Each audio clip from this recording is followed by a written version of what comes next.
The prevailing narrative of Jules Verne's journey to the center of the earth is one of intellectual triumph. Professor Otto Lidenbrock, through sheer willpower and scientific rigor, achieves the impossible. He descends to the earth's core and returns, a heroic testament to human determination. But that narrative is a magnificent lie.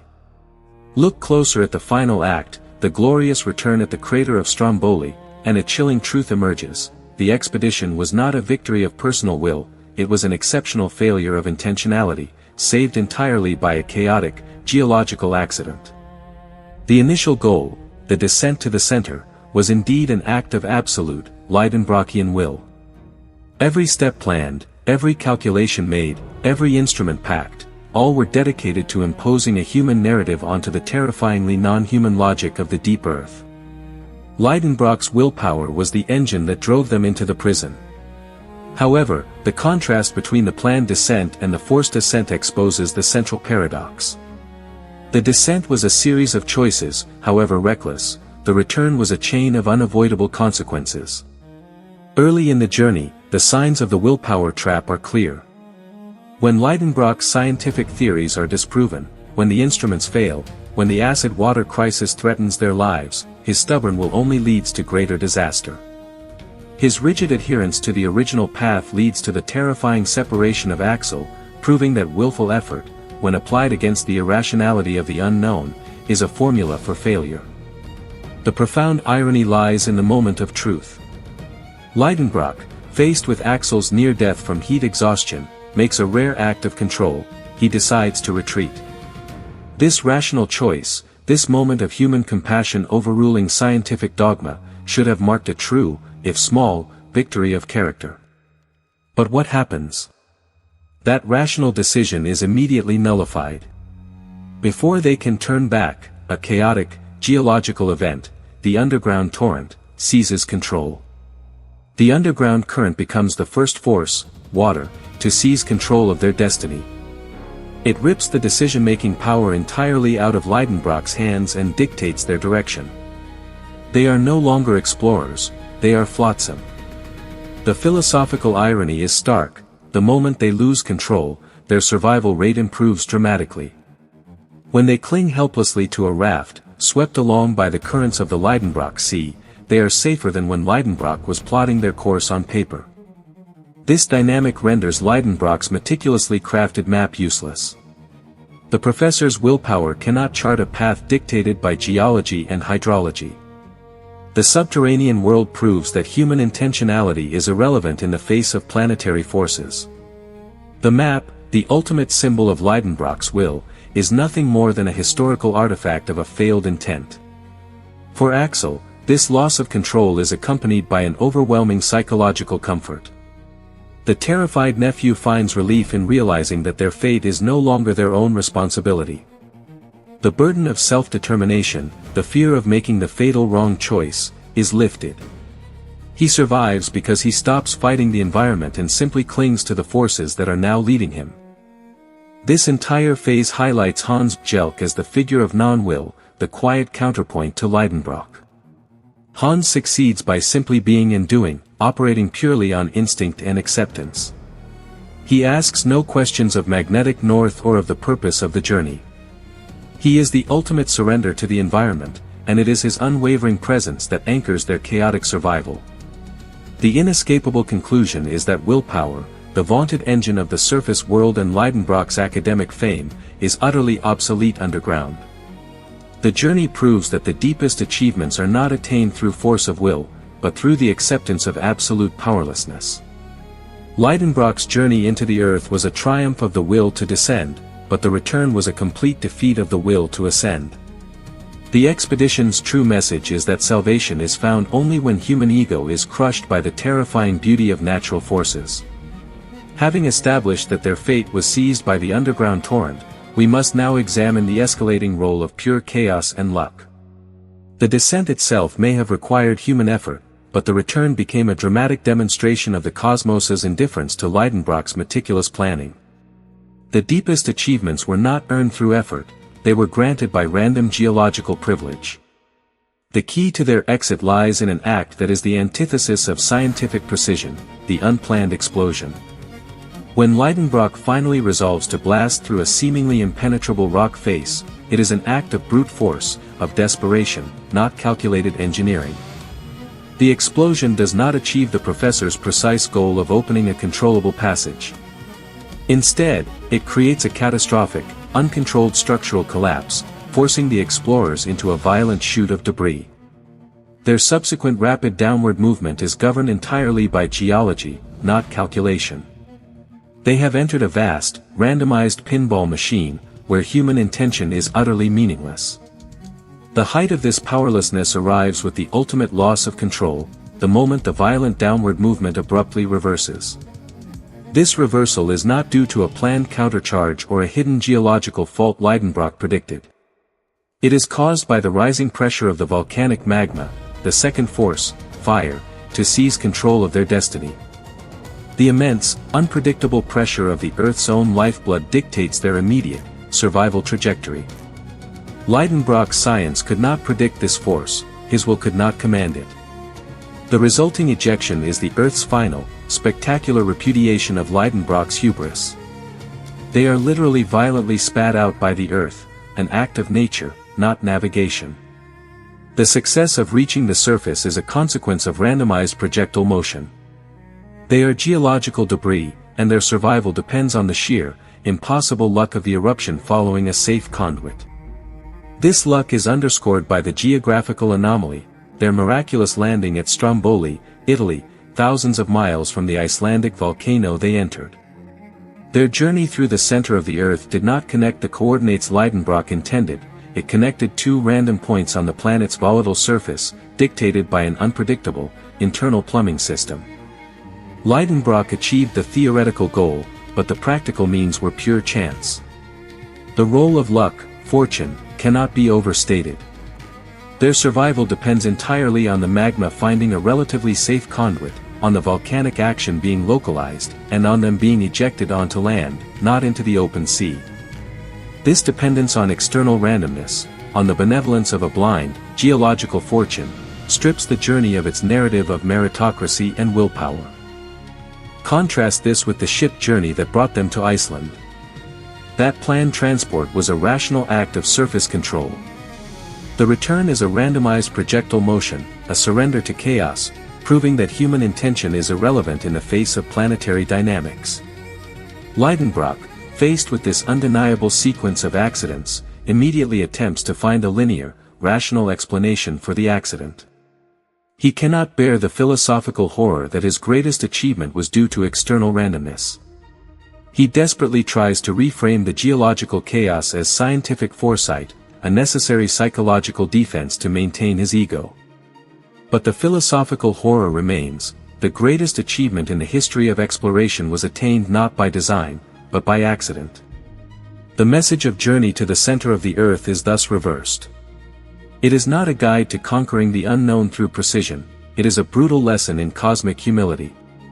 It proves that to survive the sublime forces of nature, one must abandon the illusion of control and submit to the guidance of the beautiful, terrifying chaos.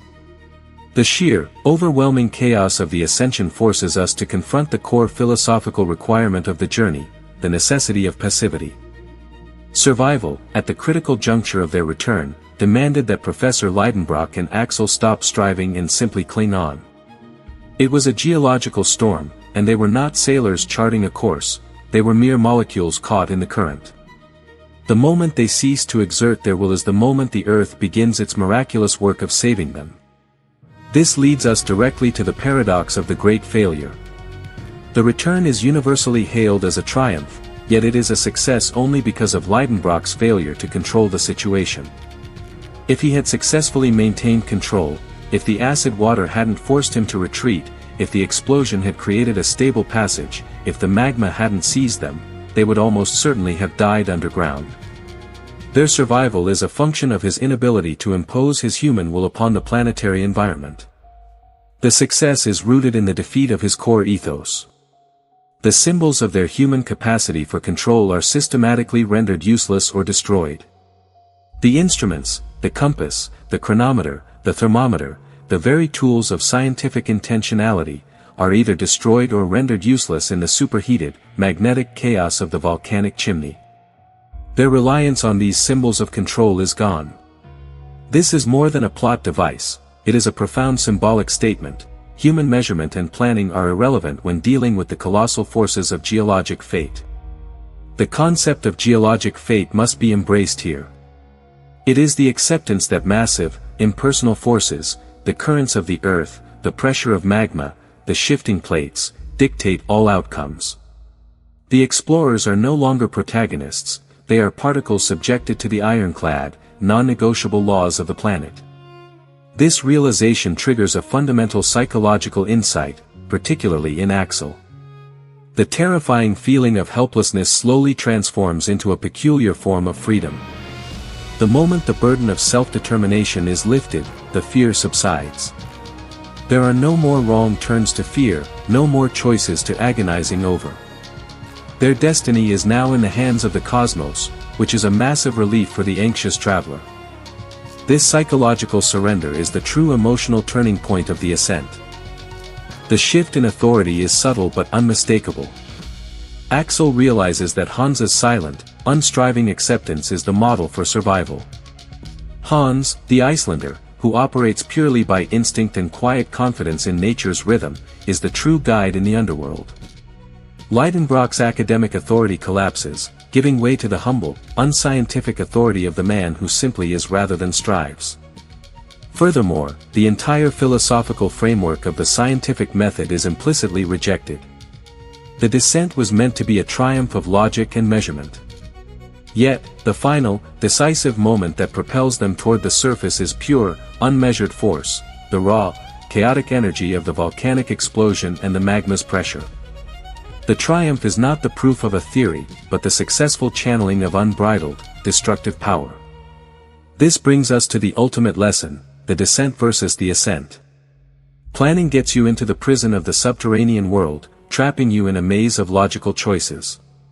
But chaos sets you free, violently, and without warning. The professor himself, the symbol of defiant rationalism, momentarily abandons his scientific will. Lidenbrock, the man who lives by fact and equation, is shown praying during the storm in the volcanic chimney. This ultimate surrender, the scientist abandoning his science for an appeal to the unknown, is the most powerful moment in the final act. The conclusion is chillingly simple: the only path back to the dynamic, living world is through yielding to its chaotic power. Human willpower is magnificent for charting the surface, but in the face of the truly sublime, true discovery and survival are the gifts of absolute powerlessness. The triumphant return to the surface immediately exposes the final, undeniable truth of the accidental escape.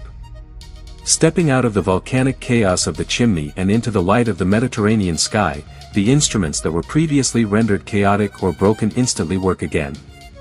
The compass points north with unhesitating certainty, the chronometer ticks on, accurately measuring the time relative to the sun's orbit, and the thermometer registers the predictable, atmospheric heat.